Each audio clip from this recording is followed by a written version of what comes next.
đâu, có màu đỏ. Đúng màu đỏ. Đây, bên này có nhiều màu này. Ở đây có màu đỏ này. Thế mẹ làm màu xanh. Hai mẹ con mình sẽ làm một tí nữa, hai mẹ con mình sẽ thi nhá. Xem là máy bay của ai bay xa hơn được không? Không. Ừ.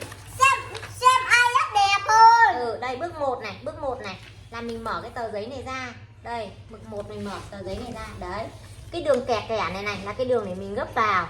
Đấy, cái đường kẻ kẻ này sẽ là đường của mình gấp vào. Nên là đầu tiên mình sẽ bước 1 là mình sẽ gấp hai cái tờ này. Chính xác đấy. Đậu đang làm chính xác rồi đấy.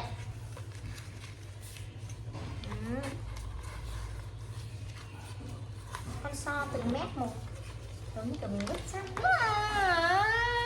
Đây mẹ giữ cho đây này, không sao cả. Hồi bé mẹ cũng cần phải bà giữ mà. Đấy rồi. Nhưng hồi bé con chậm cả ra chứ. Thế à, con viền mép như này, viền mép này là chậm. Em đậu của mẹ giỏi lắm nhỉ. Được rồi, được chưa? Xong bây giờ mình lại mở ra nào. Bước 2 là mình gấp theo đường nào? Đây, mình sẽ gấp theo đường nào? Đường Đây, cuối. đúng rồi, mình sẽ lấy đường cuối, mình gấp hai cái vào như này ở dưới. Được rồi. Không, đây mình gấp lại thì nó sẽ giống như cô đây. Đây cô đây, là bước 2 cô đấy. Mình gấp vào cái mép giữa ban nãy. Gấp từng bên một. Gấp vào cái mép giữa này. Đây mẹ. Con không cần. Thế con ngồi ra đây cô mới nhìn thấy con, cô mới thưởng kẹo cay cho. Đâu? Thấy chưa? Đây, gấp như mẹ đây. Ôi cái này khó thật đấy, cái này hơi khó nhỉ.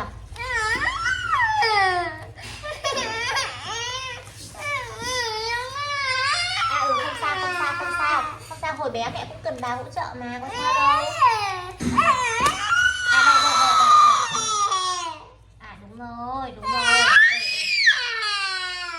Được rồi đấy, khó thế con làm được đấy, đúng không?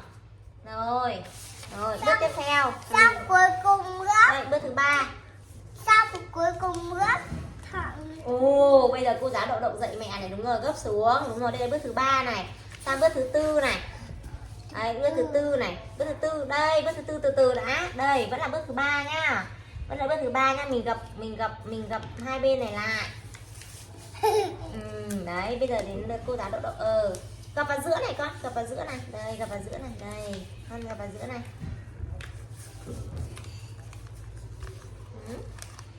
Gập vào giữa này để thừa ra một cái mẩu này giống như của cô đây. Cô đang thừa ra một cái mẩu này này. Mình chỉ gấp đến đây thôi, mình chỉ gấp đến đây để thừa ra một cái mẩu. Không sao. Cái chỗ này nó hơi khó thì mẹ đấy. Con gấp cái này. Rồi. Đây, con gấp bằng đây. Đây, con vuốt cho mẹ nào. Ui, cái vuốt này khó hơn này. Cái vuốt này khó hơn Đậu làm được này. Đây, Đậu.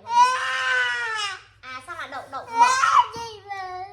Đây, thế này là vừa rồi, thế này là đẹp rồi, thế này là đúng rồi.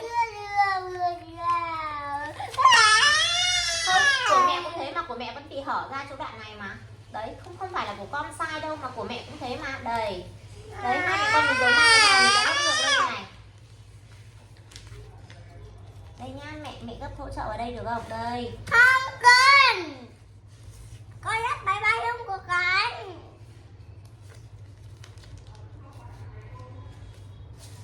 Đây.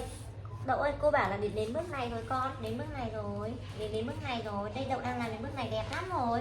Không, con mẹ hỗ trợ đâu.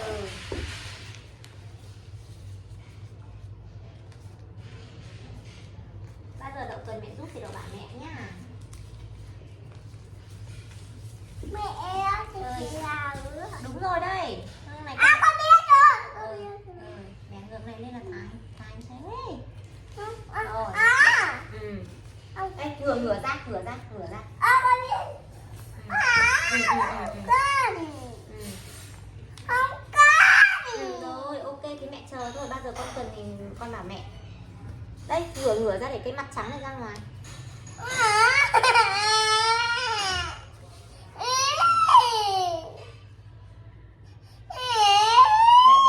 con kéo cái này lên để giữ.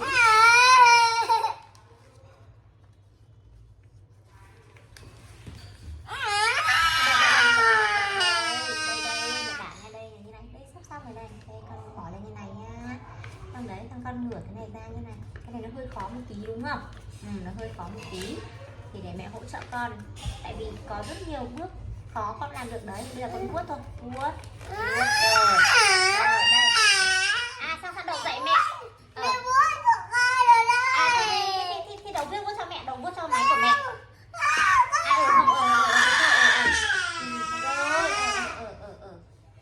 nào đây được chưa? Không, con quên mẹ đâu. Con chơi đồ ăn.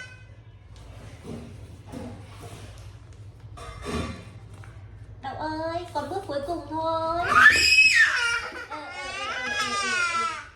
Mẹ chờ, mẹ chờ. Mẹ chờ Không, con nhé. chơi với mẹ nữa đâu. Mẹ chờ máy bay đỏ của Đậu để mình cùng thi nhá. Mẹ nói rồi.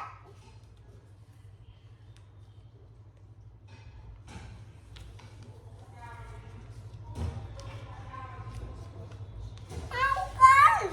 Không Mẹ cần. nhắm mắt lại. Mẹ nhắm mắt lại, mẹ nhắm mắt lại cho Con mình nhìn. không được, con không được mở mắt ra. Ok, Đậu làm được mà, mẹ chỉ cần hỗ trợ thôi chứ có phải mẹ làm thay Đậu đâu mà Đậu làm được mà. Không, nhắm mắt lại.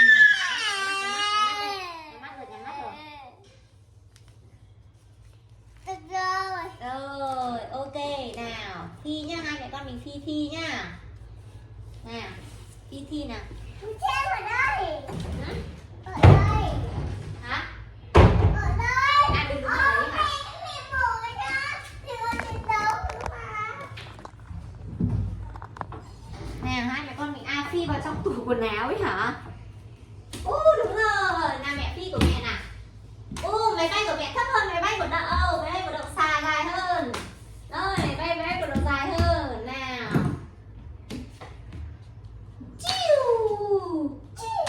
Máy bay của Đậu dài hơn máy bay của mẹ. Bây giờ mình sẽ phải kiếm cái rổ nào đấy, mình phi vào rổ. Không, mắt không cần đâu. Nào trước nào. Con đúng rồi đó. Đứng gần. Của Đậu sai thế. Của mẹ chắc chết. Máy bay của Đậu thật là tuyệt, máy bay đỏ của Đậu sai. Đây, đây. Con gấp cho. Con gấp. Mẹ chị cần nha. Mẹ chị cần nhấn một tí thôi nha. Nhấn một tí thế này thôi nha.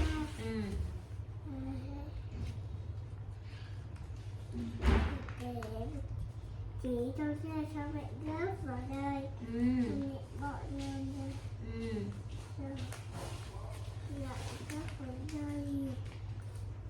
Đây là thành rồi. Rồi quả này là có sự trợ giúp của bạn Đậu đây.